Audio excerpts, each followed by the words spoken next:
Yo, what is up traders? Welcome to another video. So today I'm going to be talking about the risk system that I personally use when I purchase a brand new Forex prop firm challenge and how I increase my base probability to pass and get funded as quickly as possible while also maintaining a reasonable level of risk. So the very first thing I'm going to be referencing here is this risk management blueprint that I've created for anybody that wants to read it. I will leave the link to the description in this video if you want a copy for yourself. But let's just say that I am going to be purchasing a funding pips two-step challenge.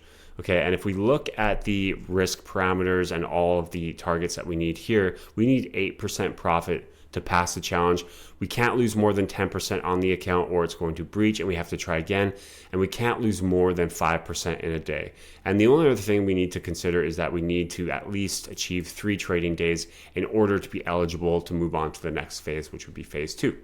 Okay, so if we go back to the PDF here, the number one clause I have in the PDF is trading without fear. Now, this is going to be more of a psychological thing, and it's such an important part of managing risk with trading. And I know people don't like talking about psychology because it's more of like a concept rather than a practical thing that you can apply to your trading, but let's make it practical. So I'm going to go over to the XAU USD chart here, and let's just say I set up a trade to go long about here, like that. And my stop loss is going to be around $6, and my take profit will be like a 1 to 2, $12, like that. Okay, now if we look at this trade, it looks super straightforward. It's clean. We don't go into drawdown at all. We're laughing pretty much. Now, the problem is in real time, these are 5-minute candles. So if you're watching this chart, every single tick of every single candle, because you're so invested in the trade, you won't hit your TP. What you're going to end up doing is you're going to go way into the profit here and you're like, oh my gosh, it's almost at my TP, and then it hard reverses. And then now it's going right back down. It's dumping, and you think it's going to hit your stop loss. Okay. So what most traders are going to do is they're going to close their trade around here before price even reaches the re-entry point. And that's just the reality. That's what most traders will do. They will take a super small win instead of what their strategy 1 to 2 risk to reward would have otherwise had. So as you can see, if we just left the trade the way it was, it would have come back up and hit the take profit anyway. Now, obviously, sometimes you're going to save yourself losses by closing early, but the issue with that is look at my stop loss. It's a $6 stop loss. If I closed here after it dumps, thinking it's going to hit my stop loss, I'm taking a 3.7 take profit versus a $6 stop loss. So it's an inverse risk to reward. So my win is going to be small, way smaller than if my loss played out, right? So you're going to have smaller wins, bigger losses if you get in a bad habit of moving that take profit just because you're experiencing a little bit of pullback, right? The markets are choppy. They're always going to chop back and forth on their way to your TP. Okay, now on the other hand, let me show you another example. That would be an example of fear, right? You're fearful that you're going to lose all of the profits or you're going to have a winning trade turning into a losing trade, right? You're trading out of fear. Now, the other issue here is, let's say I set up a trade again over here somewhere for whatever reason. Once again, we're going to do a $12 take profit and we're going to do a $6 stop loss, okay? Just like that. Now, in real time, you see we're in the profit a little bit and then it does come back down, right? And then it starts selling off like crazy in your stop loss and you're like, oh no, it's going to reverse. It's going to reverse. My analysis was right, but I just need to give it a little bit more breathing room. Okay, so I moved my stop loss down to like, let's just say like $10, right? Which is 40% greater than my original stop loss. Now, it just kept coming down and it hit the stop loss anyway. And now you've lost 40% more than you intended on your challenge. So when you have these two scenarios, when you're taking smaller wins, bigger losses, or when you're moving your stop loss to take bigger losses, you get this insanely high offset ratio of wins versus losses. Your wins are small, your losses are huge, and over time, no matter what you do, you are going to get destroyed in the market. So going back to trading without fear, the best thing you can do, in my experience, set up your trade based on your strategy, okay? And just let it play out. Whatever the market's going to do, it's going to do. After you press that buy or sell button, it's out of your control. Stop micromanaging your trade so much. Okay. Now, the second thing I want to talk about is the trading style.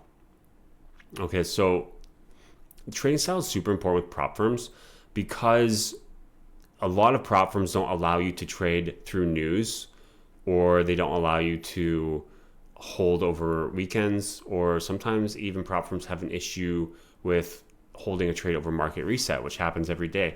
But there's also another issue with holding over market reset is the spreads open way up. And if your stop loss is anywhere close to that spread, you're going to pay that huge spread cost and it will automatically close you out of the trade. So you'll take a much bigger loss than you intended, and that could also breach your account. So what I like to do and what I recommend is that day trading is the ultimate style of trading for prop firms. It gives you ultimate control. You get in and out of the market within the same day. You can take multiple trades a day.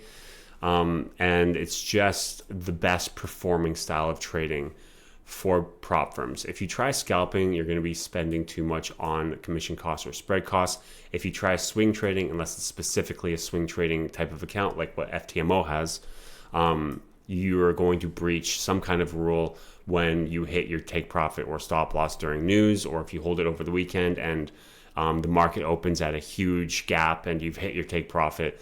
A prop firm's never going to allow that unless it's a swing trading account. So the best thing we can do with day trading is I like to do this little system when I'm setting up a trade to determine, what's a good way to determine a day trading range. And I go to the indicators up at TradingView and I'll type in ATR, average true range. Just click on that. This red line is going to appear down here, and we can look at the 1 hour chart for gold, for example, but this will work on any asset. So for gold, we can see that currently the ATR is $9. So using that range for your stop loss is going to be the best way to determine a nice day trading range when you're setting up any trade at all. So for gold, it's $9, but we could go to like AUD CAD, for example, and we can see that's 10 pips. So if we set 10 pips up on AUD CAD, that would be a really nice day trading range. Now, full disclosure, if you trade low volatility pairs like AUD CAD, you need larger and larger lot sizes to kind of conform to these day trading parameters, right? So I highly recommend sticking to more volatile pairs. That way you need less lot sizes and you'll have less issues with prop firms that have lot sizing restrictions. But because I trade gold, I never have lot sizing restrictions because gold has great volatility. Okay, so what we want to do is we want to use the 1 hour ATR, and I'll just set up a quick trade just so you can see an example of that. Let's say we can go back to this example here, right? Let's say I set up a trade here and my ATR around here is around $10. Well, I can set that up. This is the 1 hour chart, so it looks a bit awkward. I can go down to the 5 minute chart just so it's not as weird. There we go. Okay, let's just say we set up a trade back here. See if we can find a decent trade. I don't know in real time. Oh, here's one. So let's say we did a nice VWAP play or whatever. So the price came down, bounced off the VWAP. So we saw a strong bounce off the VWAP. We're like, okay, I'll enter. And then we can put our stop loss at around, it was around $9, right? That way it kind of protects us against, this previous swing low. It can act as a support if price does come back down. A little bit of defense, and then we target a 1 to 2 roughly.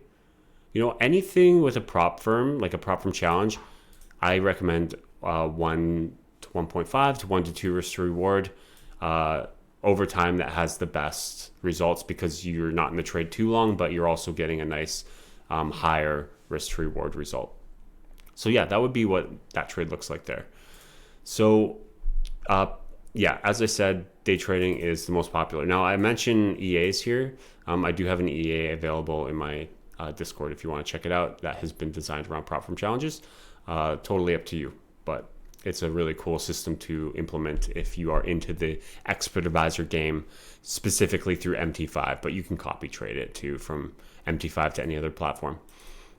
So I want to talk about risk here per trade. Now, risk is super important, and this is one of the most common questions I get is like, how much do you risk per trade? What should I risk per trade? Now, for Forex prop firms, there's a few things we have to consider, and it's not always black and white with prop firms. They have gray area rules, and what I really try to do when I'm trading prop firms is I try to trade within these gray area rules, and usually those rules revolve around risk, right? Their risk team will look at your trading and determine if it's too risky for their prop firm. And typically what happens if you are risking, we have 5% maximum daily drawdown. Well, if you're like, oh, great, I'm going to risk 4.5% per trade. Sure, you can do that. You can do that and potentially pass the challenge in one trade with a 1 to 2.5 R. But just know, most prop firms are going to see you risk 4.5% and they are going to flag you like you wouldn't believe. Okay, so when you risk about 1.5% per trade, 1.5 to 2%, right? I would say just under 2%. Then you're kind of in this range where they can't complain too much about you. It sounds very reasonable to risk 1.5% per trade, right? Like you wouldn't think that's anything crazy at all. And you can just offset that. Instead of risking 4% on a trade, you could do 3 trades at 1.5%, 3 trades in a day at 1.5%. Well, then you're exposing yourself to 4.5% risk roughly, right? But you are spreading it out among 3 trades. So one individual trade doesn't look like you're gambling or all in trading. So this is what I recommend, 1.5% risk per trade. And I usually look for 3 trade setups per day. And using that 1 hour ATR, you should usually be able to find 3 trade setups per day, especially if you're trading more than one asset. Okay. And then I will stop. If I lost my 2 first trades, I'll usually stop because that's going to be 3 to 4% of a loss on the account, 3 to 3.5 roughly. So I just stop if I lose the first 2 trades. That way, I'm not at risk of hitting this overall max drawdown or max daily loss, because that's the worst way to fail a challenge. You still have drawdown left, but you've breached your 5% max that you can lose. So that's kind of like what I do for my risk to reward. It's aggressive, right? But it's also reasonable. And that's the balance that we're looking for with prop firms. We're looking for something that's aggressive, but not something that's going to make you get that email from the risk team saying, hey, we've determined that your trading style is too risky for us, therefore we cannot give you funding. And I've seen that before, even risking 2% and stuff like that. So I think like 1.5 is nice. So the risk reward is the next step here. So the issue, I'll tell you the major issue with high risk reward strategies in prop firms, okay? There's one reality that I've realized with prop firms, because we have a specific target to hit, and then once we hit that target, the account is done. That means that we want to run strategies with higher win rates, even if they're less profitable over time. Like let's just say we have a strategy that runs a 1 to 5 risk to reward. Well, that's great. You could pass, if you're risking 1.5% per trade, you can pass the challenge in 2 trades, right? But the problem with running a 1.5 R is that you are going to have a lot more losing streaks than you will winning streaks. Okay, that's just the base probability. I don't care how good of a trader you think you are. You run a 1.5 R, you will have losing streaks like you wouldn't believe. You might be profitable long term over time, but that doesn't matter on these accounts, right? If you hit a losing streak, you will breach account after account after account. So what I like to do is I like to do between a 1.5 or 1.1 and 1 to 2 risk to reward. That's kind of a nice range. 1.1 is a little bit more difficult long term because it's like you need so many wins to pass. So I tend to creep up closer to the 1.2 risk to reward range. It's a nice balance. It's not too high, and you can at 1 to 2 you can go on good winning streaks. Like at 1 to 2 risk to reward, if I'm risking 1.5% risk per trade, if I win 3 trades in a row, which is very reasonable and it happens a lot, that will pass the first step. Okay, so 1 to 2 risk to reward, and you won't experience those losing streaks. Losing streaks, breach challenges, winning streaks, pass challenges. Simple as that. Okay, so using the ATR for a smarter stop loss, we actually covered that already, so we can move down to the next one. Max profit per day. Now, this is kind of a personal preference of mine. Generally, if I'm looking at this thing and I need 3 trading days anyway, I'm probably going to cap my profit at 5%. I'm not going to make more than that. So if I had 1.5 risk per trade and I won my first trade, that's going to be 3% profit. And then I take my second trade and I win my second trade. Well, I can actually close it a little bit early when I make 5% profit, right? And then I'm kind of done for the day for the challenge. And the reason for that is I just don't want to pass in one day. Once again, you make 10% profit in a day. The risk team's going to look at your profile and they're going to say, hey, we don't want you doing that on our funded account. That's too much risk for us. So they're either going to lower your leverage on your funded account. They're going to reduce your max loss per day. They're going to do something. So if you stay within reasonable percentage gains per day, if you take all 3 days to pass, then it's less likely they're going to flag you. So what I like to do, if I need 10%, I'll cap it at a max 5% profit per day. If I need 8%, if I need 8% like I do here, I'll usually cap it at 4%. Like whatever half of the overall target is, that's as much as I'll make in a day. Now, if for some reason I go way into drawdown on the account, I'll bump that up a little bit. Let's say I was like $4,000 or $5,000 in drawdown, and now I need 8% plus 5% to pass, right? I need 13% profit. Well, then I'll bump that up. Maybe I can make 6% per day, right? That makes sense. Okay. Abstract profit target.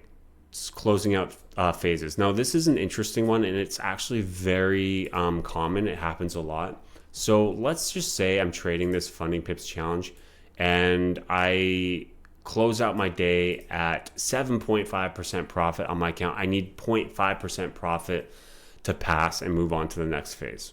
One trade is all I need to hit the target and pass.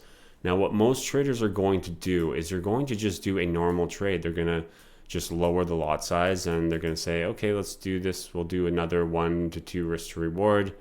It's just going to be a much lower risk trade, lower lots. But the problem with that is even 1 to 2s can go on losing streaks, right? And if you're so close to passing and you just need one trade to just push your balance to that target, what I do is I do inverse risk to rewards. Okay, so I will still risk the 1.5%, but then I'll just target that last 0.5%. So it's a 3-to-1 inverse risk to reward. And I understand that that's not a good habit to have when you're trading like a live account or long term, like I said above. But if it's a one-off trade, because once you hit that target, you're done on the account. You are done. You don't need to trade that account anymore. Your base probability to hit the inverse 3-to-1 risk to reward is extremely high, 75%. So take those odds into your favor and just go for the pass. If it fails for some reason, then just trade it. Take your next trade normally like you did to get your balance high in the first place. Okay. Minimizing the house edge. So this is the one thing that we should actually cover. So this is what I talked about with scalping. The reason why I use the 1 hour ATR is because the higher your spread, the tighter your spread, the higher the lot sizes you're going to have, right? So if you have a 5 pip stop loss, 1 pip spread is going to be 20% of the whole trade. So your probability to go down to win that trade goes down 20%. But if you pay a 1 pip spread for a 20 pip stop loss, well, then you're only charged 5% of that whole position. So your probability only goes down 5%. That is a huge difference, guys. Trust me. That is a huge difference. So scalping on these Forex prop firms, especially if their spreads or they have slippage or their spreads are bad, is just not something you want to do. So using that 1 hour ATR once again, right, on TradingView, the ATR down here, you just want to implement this as much as you can, because that is going to significantly increase your probability for success if you're minimizing the commission costs or the spread costs of your trades, especially since prop firms have so much control over how large their spreads are, and some use pretty good size spreads. So number 9 here is consistency is the real edge, okay? And this whole risk model I've been talking about, if you just take those concepts and you apply them over and over again and don't fluctuate too far from that roadmap of this risk model, you're going to see the outcome play out very nicely in your favor over time. Obviously, think about it as a coin flip, right? We know we have a 50-50 shot. If you can lose a coin flip 5-6 times in a row quite easily, right? But if you keep flipping that coin, then over time it does go to 50% probability you'll either hit heads or tails. So you have to apply that, kind of take that idea and apply it to your risk management system in your when you're trying to trade these challenges, because so many times you'll have these unique situations where you say like, oh, if I would have moved my stop loss lower, then it would have worked out, and you'll kind of remember that. And then you'll get in the bad habit of doing that. Or you'll say to yourself, oh, if I would have just closed my trade early, I would have hit the profit instead of hitting my stop loss. And that's going to happen all the time. But you can't let that affect your consistency with your risk system and with your risk management plan and your strategy. You just can't. Otherwise, you're trading in chaos. If there's no consistency, you'll find out really quick that there's just no way to find a sustainable way to get funded and to hit payouts. Okay, so keep your risk fixed. Don't trade from 1% on one trade and 3% on the other trade just based off of how you feel. Okay, that's going to be a disaster. You're likely going to lose the 3% and then win the 1% because you're taking the 1% out of fear and taking the 3% out of greed. Okay, so just let your edge play out and you'll see positive effects. So the last thing I just want to talk about quick, guys, right here is managing funded accounts. Now, when you pass, I highly recommend that you target 2 to 3% profit per payout, especially when you're getting in on these 50K to 100K funded accounts. No prop firm is going to give you 10% payouts month over month over month over month. They just cannot sustain that kind of overhead costs. Payouts cost prop firms money, period. That's it. They make money off of selling challenges, and they dish out money by paying out their funded traders to maintain their reputation. So if you do 2 to 3% payout per cycle, that's actually better for you because you have a high probability to lock in a payout. Think about it. If I have a 10% drawdown allowance, right, and I'm only targeting 2%, well, what's the probability I hit that 2% before I hit the 10% drawdown? It's 80%, right? It's 80%. So you have an 80% chance to hit a payout when you get funded. And then you pay back the evaluation fee, you pay back other failed challenges, and then after you get a payout, you can just run it again, right? They give you the account back, you can do the same thing again. So targeting 2 to 3% is a beautiful range for funded accounts. All right. So don't go all in. Don't look for big wins, because even if it works out, it's you're likely going to get denied by the prop firm. Trust me, they have back end meetings and all that where they talk about how to navigate funded traders who are requesting $30,000, $40,000, $50,000 payouts, because that is not realistic. For some prop firms, that's like 10% of their sales for the month. They're not going to dish that out to one little customer. So the reason why you've seen big payouts on social media is because it's for marketing. Okay. It's an influencer that has say, hey, check out my $30,000 payout, guys. This could be you. Yeah. Good luck with that. I don't believe it for a second. So closing thoughts on this video. By the way, if you guys have found any of this helpful, I hope you have. Please give me a comment or give me a subscription, right? It's free. So yeah, closing thoughts, risk around 1.5% per trade. Take 2 to 3 trades per day, aim for 1 to 1 to 1 to 2 risk reward. Use the ATR stop loss for realistic ranges and cap the daily loss at 3%. Cap your daily profit at 50% of the total profit, and use inverse risk rewards trades to close out when you're close, just in unique situations. Stay consistent, keep costs in check, and don't overcomplicate it. All right. Thank you so much, guys. And I will leave the links to everything that you could possibly want to help your prop firm trading game in the link of this video. So check it out when you have time. Peace.